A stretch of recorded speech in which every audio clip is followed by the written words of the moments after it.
बिस्मिल्लाहिर्रहमानिर्रहीम। अस्सलाम वालेकुम नाज़रीन, उम्मीद और दुआ करता हूँ कि आप लोग जहाँ जहाँ पर होंगे खैर वाफियत से होंगे। नाज़रीन, इस व्लॉग के अंदर दो तीन बड़ी अहम चीज़ें हैं। सबसे पहले तो इमरान रियाज खान साहब पाकिस्तान से बाहर कैसे तशरीफ़ लेकर गए और उसके ऊपर बात करेंगे। कैसे इस खबर को फैलाया जा रहा है और कौन कौन सी एंगलिंग की जा रही है और किसी को कख पता नहीं है, इसके ऊपर बात करेंगे। सेकेंडली, पाकिस्तान तहरीक इंसाफ के वो डिजिटल मीडिया के वॉरियर्स के जिनकी सफरिंग्स मैंने खुद से विटनेस की हैं। लाहौर में जर्नलिज्म करते हुए मैंने उनकी फैमिलीज़ को सफ़र करते, उनको सफ़र करते, मैंने खुद से विटनेस किया हुआ है। वो इमरान खान के कितने करीबी लोग थे, मैंने वो विटनेस किया हुआ है। और आज उनको ही डिवाइड एंड रूल की पॉलिसी के ऊपर कुछ लोग कैसे अमल पैरा हैं, उसके ऊपर बात करेंगे। फाइनली, मरीम नवाज़ साहिबा के ऑप्टिक्स डेली हम देखते हैं, उनके काम जिस तरह वीडियोज़ आ रही होती हैं और वो वे ऑप्टिक्स पे ज़्यादा बिलीव करती हैं काम करने पे।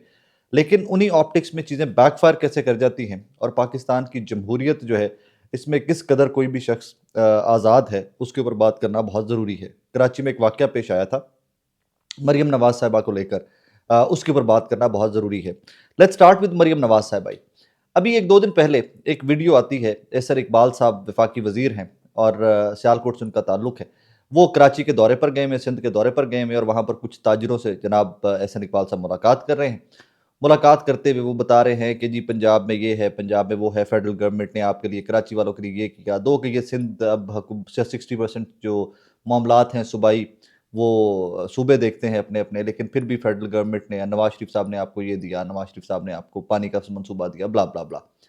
तो और फिर आगे से वो कहते हैं कि जनाब अगर यहाँ पर भी हुकूमत होती तो हम ये करते। तो आगे से ताजिर कहते हैं कि तो आप वोटों की बात कर रहे हैं कि हम आपको वोट नहीं देते।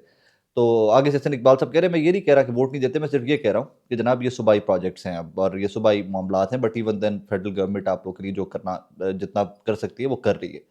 तो वहाँ पर एक ताजिर मजाक करते हुए या लाइटर नोट के ऊपर फरमाते हैं, फिर आप ऐसा करें कि मरियम नवाज़ सिंध को दे दें और मुराद अली शाह साहब आप ले जाएं। मतलब हमसे अपने अपने वज़ीर आला चेंज करने, एक्सचेंज करने कि वज़ीर आला पंजाब को वज़ीर आला सिंध लगा दें और वज़ीर आला सिंध को वज़ीर आला पंजाब लगा दें, मुराद अली शाह साहब। मतलब उनका ये था कि मरियम नवाज़ साहबा बहुत अच्छा परफॉर्म कर रही हैं और मुराद अली शाह साहब अच्छा परफॉर्म नहीं कर रहे। अब ये इसके ऊपर पीएमएल ने बड़ा प्राइड दिया और वो सवाल अपनी जगह के ऊपर मौजूद है कि फॉर्म 45, 47 और मेयर शराफत साहब आज तक मरियम नवाज़ साहिबा के इलेक्शन के बारे में क्या दावे लेकर फिर रहे हैं और कैसे वो अपने फॉर्म 45 लेकर फिर रहे हैं, वो दावे अपनी जगह के ऊपर मौजूद हैं। तो इस सारी कहानी में 2 ही दिन गुज़रते हैं और उसके बाद वही ताजिर जिन्होंने ये मजाक किया था, उनकी एक वीडियो आ जाती है। वो कहते हैं कि मैंने तो मजाक किया था, मेरा मतलब ये था कि ये इनकी आनियाँ जानियाँ देखो, जिस तरह नवाज शरीफ साहब थे, शहबाज शरीफ साहब थे, काम करना को नहीं बस ऑप्टिक्स पे काम करना है, उसी तरह मरियम नवाज हैं। लिहाजा मेरी चीज़ को गलत कोट किया गया, मैंने तो उल्टा तंज किया था इनके ऊपर, मेरा मतलब ये था। वो एक छोटी सी वीडियो है, मेरे साथ लगा के दिखा भी देता हूँ, जरा देख लीजिए। मरियम नवाज के हवाले से मैंने ये बात महज मजाक में कही थी कि मरियम सिंह को दे दे और मुराद अली शाह पंजाब को दे दे। ये कतई तौर पे किसी बल्दियाती कारकर्दगी के हवाले से नहीं कही, इसलिए कि मरियम कौन सा वहां कारकर्दगी के झंडे गाड़ रही है। उनका भी मामला अपने बाप और चचा की तरह है कि साडे काम ना वेखो, साडियां आनियां जानियां वेखो। इसलिए ये इस बयान की हकीकत यही है जो मैंने बयान किया। आपने वीडियो देख ली। अब यहाँ पर प्रॉब्लम क्या आता है, दो चीज़ें हैं। एक तो इस ताजिर के ऊपर इतना प्रेशर आया, मुमकिनात की बात कर रहा हूँ ना, पॉसिबिलिटीज़ की बात कर रहा हूँ। ये सिंध का ताजिर है, ऑब्वियसली बड़ा आदमी है और करोड़ अरबपति आदमी होगा जो वफाकी वजीर के सामने बैठा गुफ्तगू कर रहा है। कोई आम ताजिर तो नहीं होगा रेडी वाला जिसको वफाकी वजीर की मीटिंग में बुला लिया गया होगा। तो ये भी प्रेशर बर्दाश्त नहीं कर सका और इसको भी माफ़ी मांगनी पड़ी अपने बयान के ऊपर। नंबर 2, अगर ये मरियम नवाज साहबा का मजाक उड़ा रहा था एक फेडरल मिनिस्टर के सामने बैठकर, तो फिर ये पीएमएलएन के लिए किस हद तक शर्मिंदगी का बायस है, ये मैं आप लोगों पे छोड़ देता हूँ। ये दोनों ही सिचुएशंस हो सकती है ना कि अपने बयान से पीछे हटना पड़ा और अपने बयान को और मतलब देना पड़ा उनको, खुद से आके वो उसको एक्सप्लेन करना पड़ा। तो उसको वो मैं दोनों चीज़ें आपके सामने रख देता हूँ। बहरहाल ये एक जैसे मरियम नवाज साहिबा के लिए ऐसी कि तस्दीक का बायस बना ये स्टेटमेंट भी इस ताजिर की। आगे बढ़े तो इमरान रियाज साहब वाले मामले के ऊपर बात करते हैं। इमरान रियाज साहब वाला मामला लेकर आट वंस खबर आई कि जी वो पाकिस्तान छोड़ के चले गए। इमरान रियाज खान साहब ने बड़ा टफ टाइम काटा है। मैं तो खैर उसका फर्स्ट हैंड इन्फॉर्मेशन या फर्स्ट हैंड विटनेस हूँ। मैंने वो सारा उनकी फैमिली की सफरिंग, उनकी सफरिंग्स मैंने वो विटनेस की हुई हैं सारी। तो जो उनकी फैमिली के ऊपर टाइम आया, जिस तरह के मुश्किल वक्त से इमरान रियाज खान साहब का ख़ानदान अभी तक निकल रहा है। ये नहीं है कि वो जेल से बाहर आ गए हैं और वो रिहा कर दिए गए हैं तो वो बड़े हैप्पी और बहुत कोई करोड़ों रुपया कमा रहे हैं यूट्यूब से और वो बहुत अच्छी ज़िंदगी गुजार रहे हैं, ऐसे नहीं है। पैसे ज़रूर कमा रहे होंगे, दैट इज़ हिज़ प्रोफेशन, लेकिन उनकी ज़िंदगी की मुश्किलात वैसी की वैसी हैं। वो पाकिस्तान से चले गए हैं, वो कोई यॉट पे बैठ कर गए थे, वो कोई कश्ती पे बैठ कर गए थे, वो यूँ गए थे, वो तो बहुत सारी कहानियाँ आती जाती रही हैं। लेकिन यहाँ पर दुःख की बात ये है, मैं बहुत सख्त अल्फाज इस्तेमाल करने का कायल ही नहीं हूँ। मेरी गुफ्तगू में हिस्सा ही नहीं है वो बहुत सख्त अल्फाज मेरे व्लॉग्स का। रीज़न कि मैं कभी भी सोसाइटी में तशद्दुद या शिद्दत प्रमोट करने वाले अशखास में से नहीं हूँ। कभी कभार वाकई बेबस हो जाता हूँ कि यार की लोग ने इनका रोजगार झूठ के ऊपर, प्रोपोगंडा के ऊपर, आप लोग इससे मुत्तफिक हों या ना हों, लेकिन इस एक चीज़ के ऊपर मैं ये सारे अल्फाज इस्तेमाल करूंगा। इस एक खबर के ऊपर I will use that. Adil Raja साहब हैं, मेजर आदिल राजा साहब हैं और ये पाकिस्तान में पहले कारोबार किया करते हैं। आप सब लोग जानते हैं इनको। आदिल राजा साहब ने रिसेंटली लिखा, इमरान रियाज खान साहब से दरख्वास्त है कि आपकी स्पेशल रिक्वेस्ट पर 2 हफ्ते दिन रात एक करके सलमान अहमद ने अपनी साख दाव पर लगाकर अमरीकी हुकूमत और रिचर्ड गैनल के जरिए आपका फैमिली समेत अमरीकी स्पेशल इमरजेंसी वीज़ा लगवा दिया है, मगर आपसे रब्ता नहीं हो पा रहा। क्या आप खैरियत से हैं? हम कल शाम यूके वक्त 5 बजे इस मौजू पर लाइव स्ट्रीम करने जा रहे हैं। आपके पास मेरा नंबर है, रब्ता करके ज्वाइन कर सकते हैं। मुझे नहीं पता इमरान रियाज खान साहब ज्वाइन करते हैं या नहीं करते। मुझे इस वीज़ा प्रोसेस का थोड़ा सा बैकग्राउंड पता है। इमरान रियाज खान साहब की फैमिली पाकिस्तान में पहले ही नहीं है, वो जा चुके हैं मेरे यहाँ से। इमरान रियाज खान साहब पाकिस्तान में है नहीं, किसी को नहीं पता, मुझे खुद भी नहीं पता, I will be very honest with you. Imran Riaz Khan साहब के बारे में ये खबर फैलाने की, अमेरिका वीज़ा मिलने की, अमरीकी वीज़ा इमरजेंसी में मिलने की कहानी क्या है, इसके ऊपर मैं बात ज़रूर करना चाहूँगा। जब आपने किसी को कंट्रोवर्शियल करना हो, जब आपने किसी को अंडरमाइन करना हो, तो उसके बारे में झूठी खबरें फैलाना स्टार्ट कर दें। और फिर ये हमारे सहाफ़त के कुछ जो बहुत तेज़ लोग बनते हैं, एट टाइम्स मुझे वाकई में फ़ील भी होता है कि पाकिस्तान की जर्नलिज्म के अंदर बहुत सारी चीज़ें हैं जिनको डिफ़ाइन इदारों को करना चाहिए, जिन इदारों के वो मुलाजिम हैं उनको डिफ़ाइन करना चाहिए। हम कोई भी खबर करने के बाद आगे से कह देते हैं कि जनाब झूठी खबर भी किसी के पास, हमें पता भी हो कि डाउटफुल है, हमारे पास इन्फॉर्मेशन पूरी नहीं है, हम एंड में कह देते हैं कि जी दूसरा बंदा जो मुतासरा फ़रीक है जिसके बारे में खबर है वो हमसे रब्ता करके अपना व्यू पॉइंट दे सकता है। मतलब हम पहले ही एंड्स लूज छोड़ देते हैं। यहाँ पर भी आदिल राजा साहब ने फरमा दिया कि इमरान रियाज खान साहब को सलमान अहमद साहब ने इमरजेंसी में फैमिली के वीज़े लगवा के दिए अमेरिका के। 2 चीज़ें यहाँ पर याद रखिएगा।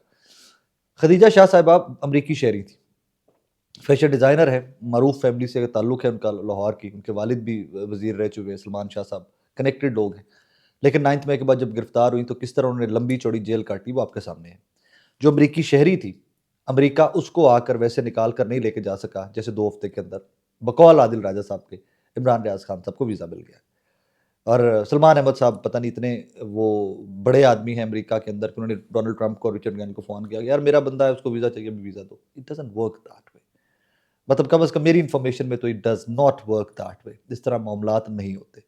इमरान रियाज खान साहब को वीज़ा मिल गया हो, लग गया हो, बहुत अच्छी बात है। और अगर आप इतने ही उनके सगे थे आदिल राजा साहब और आपके पास कोई इन्फॉर्मेशन थी, सलमान अहमद ने आपको बता दिया था कॉल करके कि वाकई वीज़ा लग गया, तो यार अल्लाह का नाम लो, 1001 तरीके हैं। मैं यहाँ पर बैठा, मेरा इमरान रियाज खान साहब से कोई रब्ता नहीं है, मैं आपको दावे से कह सकता हूँ। Through family, through friends, through his colleagues, through his team, कुछ ना कुछ इन्फॉर्मेशन निकालनी हो तो बंदा पहुंच जाता है यार, रब्ता कर लेता है किसी ना किसी तरह से। तो अगर आप दोनों सलमान अहमद और आदिल राजा साहब इस काबिल भी नहीं है कि आप डायरेक्टली रब्ता भी कर सकें इमरान रियाज खान साहब से, तो इसका मतलब है यू आर नथिंग। आपने एक फेक न्यूज़ या आपने एक प्रोपोगंडा फैलाया है सिर्फ अंडरमाइन करने के लिए कि इमरान रियाज खान साहब भागने फिर रहे हैं। ऐसे नहीं होता, ऐसे मत किया करें। लोगों को बड़ी ज़िंदगियाँ गुजर जाती हैं लोगों की, लोगों ने बड़ी मेहनत की होती है और उस मेहनत के बाद लोग कहीं पहुँचते हैं। आपकी छोटी-छोटी ट्वीट्स, आपके छोटे-छोटे व्लॉग्स चंद डॉलर्स, चंद पाउंड्स लोगों की ज़िंदगियों के साथ खेलते हैं। ऐसे मत किया करें। हाँ, आपकी मेहनत उस कदर नहीं है, आई अंडरस्टैंड दैट। आपकी मेहनत जर्नलिज्म में तो क्या होएगी, आप जर्नलिस्ट हैं ही नहीं। जिस तरह इमरान रियाज खान साहब की मेहनत है, ये बाकी लोगों की मेहनत है। Excuse me. फाइनली 2-3 दिन से मैं एक डिवीज़न देख रहा हूँ और ये डिवीज़न का मामला स्टार्ट होता है। एक खातून है, पाकिस्तान तहरीक इंसाफ से इनका ताल्लुक़ है, नुसरत जमशेद चीमा साहिबा, लाहौर से इनका ताल्लुक़ है। जमशेद चीमा साहब adviser to ex prime minister जनाब इमरान खान साहब भी रह चुके हैं। ज़राअत को बहुत समझते हैं जमशेद चीमा साहब, काबिल आदमी हैं। फूड सिक्योरिटी के ऊपर अगर किसी बंदे ने काम किया पाकिस्तान के अंदर तो it was Jamshed Cheema at that time. और ये तब भी बात किया करते थे कि फूड सिक्योरिटी के ऊपर टॉक शोज़ क्यों नहीं करते, क्यों सियासतदानों को रोज़ बिठा कर लड़ाते हो सिर्फ और रेटिंग लेते हो। फूड सिक्योरिटी के ऊपर बात करो कि हम 25 करोड़ की आबादी का मुल्क हैं, इन डेज़ टू कम हमारे चैलेंजेस बढ़ने जा रहे हैं।